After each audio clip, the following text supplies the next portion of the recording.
Yes, ndagarutse kandi nizere ko umeze neza aho uri hose.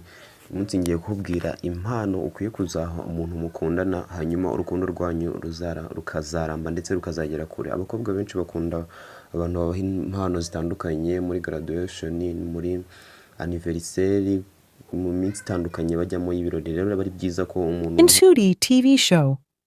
Link people with friends. impano gusa. Impano ushobora kuyiha n'umuntu mu buzima busanzwe, n'umuntu mubana, yaba umufasha wawe, yaba umupapa, yaba umwana ku ishuri yatsinze, yaba umuturanyi, inshuti yawe. Rero aba ari byiza kumenya nihe mpano uyu muntu akeneye, ni ikihe kintu akunda, ni ikihe kintu namuha kikazamura ku mutima. Urugero nkanjye nkunda umuntu ushobora kungurira nk'amazi yo kunywa. Amazi yo kunywa ndayakunda, mba numva ari byiza. Rero umuntu wese agira ikintu akunda, rero ni byiza kumenya umuntu ugiye guha impano. Rero ibi bintu nubikora ngiye kukubwira, izi mpano z'umukobwa mukundana bizarangira umwegukanye ndetse azahora akuzirikana iteka ryose. Kanizere ko umeze neza. Uyu munsi ndasuhuza umukunzi wacu yitwa Isaac, aherereye muri Kenya. Isaac, nizere ko umeze neza ukurikira ibiganiro byacu, wakoze subscribe, ndagushimiye aho uri hose. Nawe wifuza ko ngusubiza mu kiganiro gitaha, twandikire muri comment utubwire izina ryawe, hanyuma nzagusubiza muri video itaha.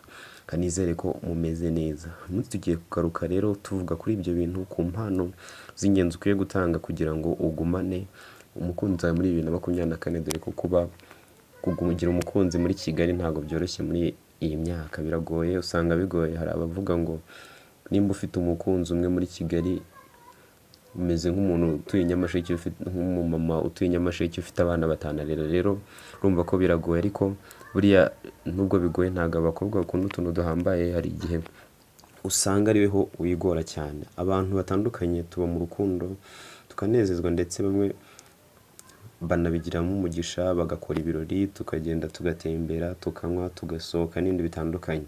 Gusa 2024 hari ibintu ukwiye kwitwararika mu gihe ugiye kugurira impano umukunzi wawe mu buryo butandukanye. Buri muntu wese mukundana akunda kuba umwitaho, kuba umuhoza ku mutima, kuba umuha impano. Niyo mpamvu rero uba ukwiye kumenya neza ikintu cy'ukuri ukwiye kumuha bitewe n'umunsi uwariwo. Dore ikintu cya mbere waha umukobwa mukundana, dore ko abakobwa bose ibintu usanga babihuriyeho ndetse usanga babikunda. Ikintu cya mbere ni ukumugurira ururabo. Habaho indabo zitandukanye, niyo mpamvu umuntu mukundana ndetse mumaranye igihe kinini uba ugomba kubanza ukamenya amabara akunda, ikintu akunda, kugira ngo umenye neza ubwoko bw'indabo ushobora kumugurira. Dore ko indabo ziba zitandukanye, hari iziri naturel, hari iziri artificial. Rero ushobora kugenda ukagura indabo nziza, ariko usanga aguze indabo zifite color adakunda. Rero ni byiza ko ubanza ukamenya ikintu akunda, noneho ukaba wagenda ukamugurira indabo.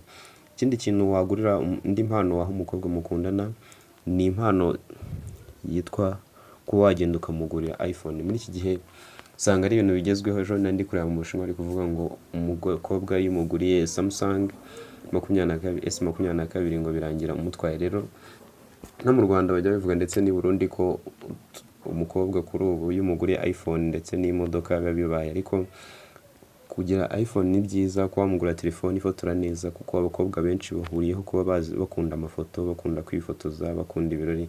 Dore ko abakobwa bose ubundi usanga banakunda kwitabira ibirori. Rero nimba umukobwa mukundana nta telefone afite nziza ifotora neza, ni byiza ko nko kuri anniversaire, graduation ye, cyangwa se ku yindi event yari yose yagutumiyemo, wagenda umutwariye agatelefone keza. Ni byiza ibi bintu nubikora ntago azagucika, muzagumana, kuko azababona ari we yarategereje mu nzozi zawe. Rero ni byiza ko umukobwa mukundana iki kintu wakimukorera nimba ugishoboye.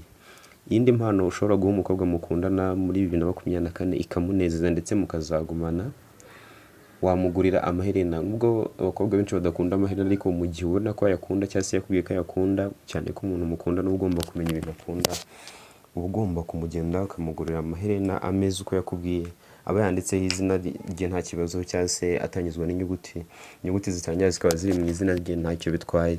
Rero ni byiza ko ubyitaho, ukaba wamuzanira uduherena twiza, ku buryo mbese nawe ubona ko turi mu mabara meza ndetse tuzamushimisha. Ni ibintu byinshi ugomba guha umukunzi wawe. Ikindi ni impano ushobora guha umukobwa wawe ndetse akaba yagushimisha. Umukobwa mukundana ushobora kumuha imyambaro mu gihe uzi ukuntu angana, cyane ko umuntu mukundana ugomba kuba uzi imyambaro yambara, size ye, amabara akunda n'ibindi bitandukanye. Rero ni byiza ko nko ku munsi wa graduation, ku munsi we w'ibyishimo, mu gihe hari event yabaye runaka bikaba ngombwa kuyatendinga, uba ukwiye kumushakira impano nziza yenda azajya areba agahora kwibuka, ku buryo ajya kwambara ikanzu wenda wamuguriye n'urugero, agahita kwibuka akanabona ko rwose umuzirikana ndetse umukunda cyane, bituma umutima w'umukobwa wigarura ndetse bikarushaho kugira icyizere ko uhora umuzirikana ndetse uba warahaye agaciro ikintu kwigakunda iyo ubashije kukigura. Ni byiza rero ko ubanza ukareba ndetse ukanatekereza kure mbere yo kugurira umuntu impano, ukamenya nimba icyo kintu ugiye kumushyira ari cyo akeneye muri ubu buzima turimo.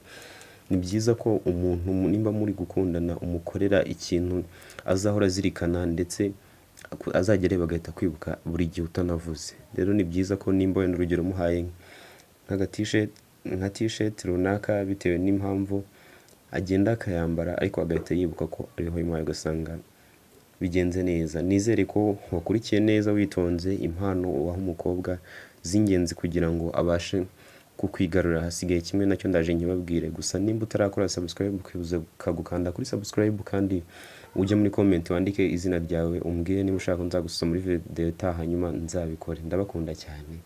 Ikintu cya nyuma, mu gihe ufite ubushobozi, abakobwa benshi bakunda imodoka. Rero nimba umukobwa mukundana ufite ubushobozi bwo kuba wamugurira imodoka, wamugurira imodoka ukayimuha kugira ngo ajye abasha kugenda nta vumbi, agenda anyura ahantu heza, naza nasohokana n'abashuti be agende asa neza. Iki ni ikintu nacyo kigaragaza ko umukobwa umukunda ndetse kandi umwitaho, ndetse ugerageza ko yaba asa neza kurusha abandi muri society, mu nshuti ze.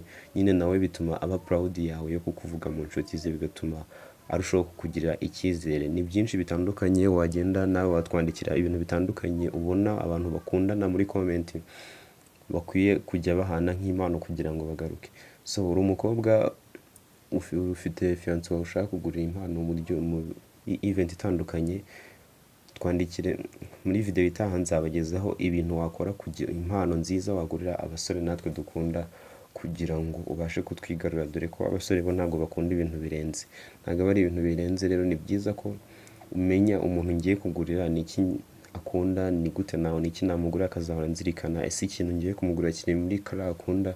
Rero ari byiza ko umuntu ugiye kugurira ubanza ukamumenya, ukamusobanukirwa, ukamwumva, ukamenya icyo akunda, ndetse ukishyira mu mwanya ukareba ko icyo kintu gikwiriye koko. Kangushimira wabanye natwe kuva video yatangira. Niba utarakora subscribe uyikore, kandi nimba iyi video wayikunze isharinga inshuti zawe. Ubundi Inshuti TV show nakagaruka ibiganiro. Nizere ko aho uri hose umeze neza. Imana ibarinde, turabakunda cyane.